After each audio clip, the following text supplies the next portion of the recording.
কাঁঠালের সিজনে কাঁঠাল খাওয়ার পাশাপাশি কাঁঠালের বিচি দিয়েও বাঙালিরা বিভিন্ন রকমের আইটেম বা বিভিন্ন রকমের তরকারি রান্না করে থাকে। তাই আমিও কাঁঠালের বিচি দিয়ে মুরগির মাংস রান্না করে সেই রান্নার রেসিপিটি ভিডিওটি আপনাদের সাথে আজকে শেয়ার করছি। কাঁঠালের বিচি দিয়ে মুরগির মাংস রান্না করতে প্রথমে আমি একটি মুরগিকে কেটে নিয়েছি, আর পিসগুলো আমি রেগুলার পিস করেই নিয়েছি। তারপর আমি সেটা পরিষ্কার করে নিয়েছি। যাই হোক, এখন একটি কড়াইতে আমি প্রায় ১ কাপ পরিমাণে পেঁয়াজ কুচি এতে দিয়ে দিচ্ছি। আর তেল দিয়েছিলাম আমি ২ টেবিল চামচ। তারপর এতে আমি ৩ টা তেজপাতা, ২ টা দারচিনি আর ৩-৪ টা এলাচ থেতো করে এখানে দিয়ে দিয়েছি। তারপর ১.৫ চামচ আদা বাটা ও ১.৫ চামচ রসুন বাটাও এতে দিয়ে দিয়েছি এবং স্বাদমতো কিছু লবণ দিয়ে আমি মশলাগুলোকে একটু কষিয়ে নিচ্ছি। তারপর মশলাগুলো যাতে পুড়ে না যায় এজন্য আমি সামান্য কিছু পানিও দিয়ে দিচ্ছি এতে। এবার এতে ১ চামচ মরিচ গুঁড়া দিয়ে দিচ্ছি, আধা চামচ হলুদ গুঁড়াও দিয়ে দিচ্ছি, তারপর ১ চামচের মতো জিরা গুঁড়া আমি এখানে দিয়ে দিচ্ছি এবং ১ চামচের মতো ধনের গুঁড়াও এখানে দিয়ে দিচ্ছি।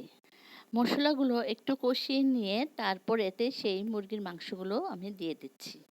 তো এখন মশলা আর মুরগির মাংসগুলো একটু ভালো করে কষিয়ে নিচ্ছি এবং ঢেকেও দিচ্ছি যাতে মুরগির মাংসটা কিছুটা সিদ্ধ হয়ে যায়। এখানে আরও একটি কথা বলে রাখছি যে আমার ভিডিওগুলি আসলে আমার রান্নাগুলো পরিবারের ছোট বড় সকলেই যাতে সহজভাবে ঘরোয়া উপায়ে রান্না করতে পারে সেইভাবেই আমি আসলে রান্নাগুলো আমি দেখিয়ে থাকি। আর বিশেষ করে নতুন রাঁধুনিদের জন্য যারা আমার এই রান্নাগুলো দেখে তারা যদি একটু উপকার পেয়ে থাকে তাহলে আমি অবশ্যই কৃতজ্ঞতা বোধ করব। তো মাংসগুলো ভালো করে কষানো হয়ে গেলে এখন আমি ওই কাঁঠালের বিচিগুলি দিয়ে দিচ্ছি। এগুলো আমি আগে থেকে খোসা ছাড়িয়ে রেখেছিলাম এবং লাল যে অংশগুলো থাকে সেগুলো আমি কেটে বটি দিয়ে কেটে কেটে নিয়েছিলাম। তো এখন সাদা হয়ে আছে, ওই আস্ত করেই আমি নিয়েছি কাঁঠালের বিচিগুলি। তো একসাথে কাঁঠালের বিচি আর মাংসটাকে আমি আরও কিছুক্ষণ ঢেকে সিদ্ধ করব। মশলার সাথে একটু ভালো করে কষিয়ে নিব। এখানে মাংসর সাথে মশলা যত কষানো হবে ততই আসলে এর টেস্টটা বৃদ্ধি পাবে। এখন আমি এতে ১.৫ মগ পরিমাণের পানি দিয়ে দিচ্ছি। পানি দিয়ে আমি আরেকটু নেড়েচেড়ে দিচ্ছি, এরপর আবার আরও ঢেকে দিচ্ছি। তো বলক হয়ে আসলে আর ভালো করে সিদ্ধ হয়ে আসলে কাঁঠালের বিচি আর মাংসগুলো আমি আরও কিছুক্ষণ নেড়েচেড়ে তারপর এর উপরে ৬-৭টি কাঁচামরিচ আস্ত দিয়ে দিচ্ছি।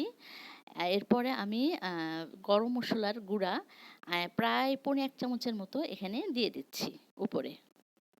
তো আমি আরও কিছুক্ষণ ঢেকে রাখছি এবং ভালো করে রান্নাটা হয়ে আসলে অর্থাৎ পানিটা একটু শুকিয়ে ঝোলটা একটু ঘন হয়ে আসলে তখন আমি নামিয়ে নেব। এই তো হয়ে গিয়েছে আমার কাঁঠালের বিচি দিয়ে মুরগির মাংস রান্না। এখন আমি গরম ভাতের সাথে এই তরকারিটা খাচ্ছি। আসলে ভিউয়ার্স একবার এভাবে বানিয়ে দেখুন, সত্যি বলছি ভালো লাগবে।